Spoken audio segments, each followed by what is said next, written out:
महाशिवरात्रि पे भगवान शिव आपसे क्रोधित रहते हैं, प्रसन्न होते ही नहीं। क्या आप लोग जानते हो, सदियों से महाशिवरात्रि मनाई जा रही है, व्रत उपवास रखे जाते हैं, हवन यज्ञ आदि होते रहते हैं, फिर भी भगवान शिव प्रसन्न नहीं होते। फिर भी भगवान शिव आप सभी लोगों से रुष्ट रहते हैं, नाराज रहते हैं। आखिर क्यों, क्या कारण है, और क्यों आज तक महाशिवरात्रि का सही अर्थ कोई समझ ही नहीं पाया। और जिसने महाशिवरात्रि का अर्थ समझ लिया वो साक्षात शिव को प्राप्त हो चुका है, उसके भीतर शिवत्व आ चुका है। तो आज की ये वीडियो में मैं चर्चा करने वाला हूं, आप लोगों को समझाने वाला हूं कि कितनी बड़ी गलती तुम लोग कर बैठते हो महाशिवरात्रि के दिन, जो नहीं करनी चाहिए। तो कुछ टाइम बर्बाद मत करो, बिल्कुल भी इधर उधर कहीं नजर मत लगाओ, एक जगह बैठ जाओ और बैठ के इस मेरी वीडियो को लास्ट तक पूरा देखो, सुनो और फिर समझो कि महाशिवरात्रि क्या है। सबसे पहले हम महाशिवरात्रि का अर्थ समझने की कोशिश करते हैं कि महाशिवरात्रि क्या है। पुराणों के अनुसार, पौराणिक कथा के अनुसार, शिव पुराण के अनुसार महाशिवरात्रि के दिन शिव और शक्ति का विवाह हुआ था, शिव और पार्वती का विवाह हुआ था। ये कथा हम सबको मालूम है, ठीक है। लेकिन आप लोगों को समझना पड़ेगा आज के समय में हम महाशिवरात्रि क्यों मनाते हैं। शिव ऊपर से हमारे भीतर अवतरित होते हैं, हमारे भीतर जो शक्ति जागृत है, ये जो शक्ति है उससे मिलन के लिए। इसलिए कहा जाता है जब इन दोनों का मिलाप हो जाता है ना, शिव और शक्ति का, तो तुम्हारे भीतर शिवत्व जागृत हो जाता है। कुछ लोग इसको बोलेंगे कुंडलिनी शक्ति जागृत हो जाती है, लेकिन वो एक अलग सिस्टम होता है। क्या आप जानते हो महाशिवरात्रि का एकमात्र ऐसा दिन है, या हम कहें रात है, जिसमें जो कुंडलिनी शक्ति आप पूरे साल भर तपस्या करके नहीं जागृत कर सकते, वो केवल एक दिन में, केवल महाशिवरात्रि की रात्रि में जागृत कर सकते हो। महाशिवरात्रि को समझने का सबसे अच्छा रास्ता ये है कि शिव और शक्ति का मिलन, और तुम्हारे भीतर ही वो मिलन होना है। ऊपर से शिव तुम्हारे भीतर आके यहाँ पे विराजमान होते हैं, या हम कहें कंठ के अंदर आ जाते हैं, और नीचे से जो शक्ति है वो शिव से मिलने के लिए कंठ में आ जाती है। यानी आगे की तरफ मत समझना, पीछे यहाँ, जिसे कहते हैं ना कि यहाँ पे जो एक शिवलिंग का चिन्ह भी है। आपकी पूरी बॉडी पार्ट में हर एक पार्ट का इलाज है, रिपेयरिंग है, लेकिन यहाँ यदि चोट लग गई या यहाँ कुछ हो गया तो उसका कोई इलाज नहीं है। यही वो जगह है जिसे शिव कहते हैं, यही वो जगह है जिसके ना होने पर केवल शव रह जाता है, या जिसके टूट जाने पर केवल शव रह जाता है। और ये शिव शक्ति के मिलन का जो रास्ता है, यानी आपकी जो रीढ़ की हड्डी है वो एकदम सीधी होनी चाहिए। यदि वो मुड़ रही है तो आप देखोगे बुढ़ापे में लोग मुड़ जाते हैं, ठीक है। और क्योंकि शरीर के अंदर शिव और शक्ति का मिलाप कभी हुआ ही नहीं होता, कभी नहीं हुआ होता, कभी आप आध्यात्मिक नहीं बने होते। जब शिव शक्ति का मिलाप होता है तो रीढ़ की हड्डी एकदम सीधी रहेगी बुढ़ापे में भी। और जिस दिन शिव इस जगह से निकल के चले जाएंगे शक्ति के साथ, उस दिन केवल शव रह जाता है, ये बिल्कुल ऐसे मुड़ जाएगी। यानी आप गिर जाओगे, आप खड़े भी नहीं रह सकते, आप बैठे भी नहीं रह सकते, आप तुरंत लेट जाओगे, है ना। अब वो जो शिव है वो चले जाते हैं, जैसे बोलते हैं ना कि प्राण चले गए, है ना। यानी प्राण जाने का मतलब ये है कि व्यक्ति के भीतर से शिव और शक्ति निकल चुके हैं, अब केवल शव रह गया है, केवल शव। तो महाशिवरात्रि की रात्रि जो होती है वो इतनी खास होती है कि इस दिन यदि आप अपनी रीढ़ की हड्डी को सीधा करके शिव का ध्यान लगाते हैं, ओम नमः शिवाय का जाप करते हैं, तो यकीन मानो आपके जीवन में कुछ ऐसा होगा जिसे वर्णन नहीं किया जा सकता। और उस रात्रि पे यदि आपने ये ध्यान कर लिया तो जो पूरी साल जो आपने तपस्या की है, जो साधना की है, वो पूरी साल की मेहनत और वो एक रात की मेहनत दोनों इक्वल है। एक बात का और ध्यान रखना, बहुत बार देखा गया है महाशिवरात्रि के दिन या रात्रि में लोग क्या करते हैं कि पूजा पाठ करते रहेंगे, लेकिन साथ में मोबाइल्स में रील देखते रहेंगे, या कुछ टीवी में कोई फंक्शन आ रहा होगा वो देखते रहेंगे, या कोई काम करते रहेंगे, और लेटे हुए तो बेड पे लेटे लेटे माला जाप कर रहे हैं, ओम नमः शिवाय ओम नमः शिवाय ओम नमः शिवाय ऐसे कर रहे हैं। वो भी बहुत गलत है, उससे आपको कोई रिजल्ट नहीं मिल रहा। एक फर्स्ट स्टेप होता है शिव को क्रोधित करने का, पहला स्टेप। अब हम उस चर्चा पे आ रहे हैं कि शिव क्रोधित क्यों है।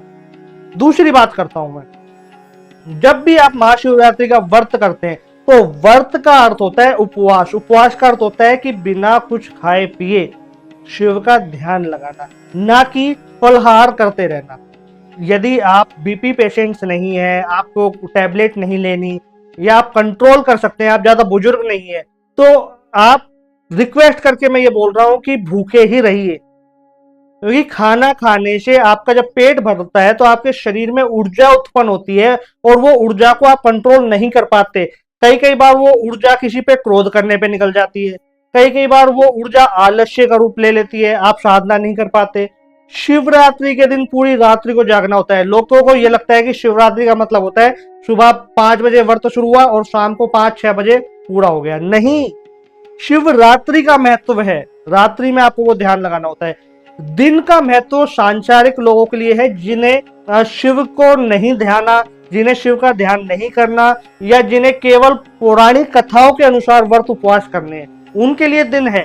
लेकिन जो साधक होते हैं, जो शिव की साधना करते हैं, उनके लिए शिवरात्रि है, जब वो खुद के भीतर शिव और शक्ति का मिलन करवाते हैं, जब वो शिवत्व को प्राप्त होते हैं। अब दूसरी बात करता हूं, शिव क्रोधित क्यों होते हैं।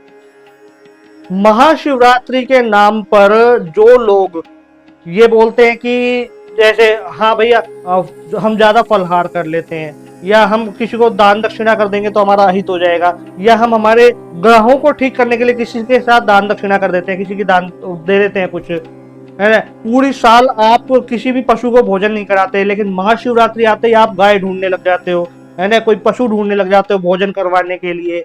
महाशिवरात्रि आते ही आप एकदम सात्विक हो जाते हो, और पूरी साल जो है वो आप तामसिक रहते हो।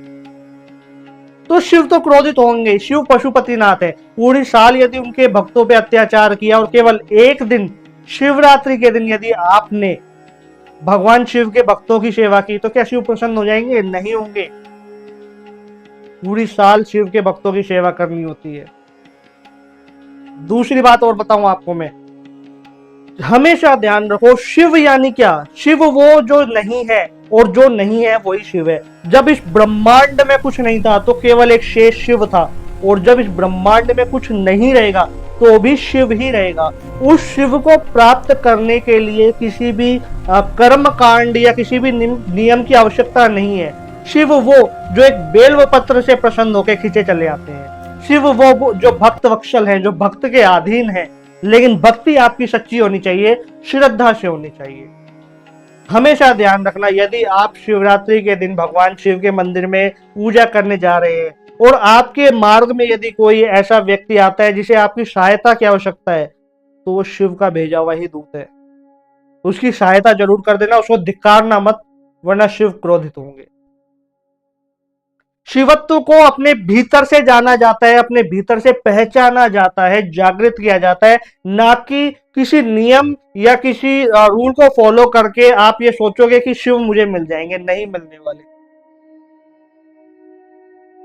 बहुत ऐसे तपस्वी हुए जिन्होंने हजारों वर्षों तक तपस्या की, तब कहीं जाके उन्हें शिव मिले। और एक ऐसा बच्चा जो केवल हृदय से एक पत्थर को शिवलिंग मान के पूजता है, तो शिव तुरंत उसको दर्शन देने चले जाते हैं।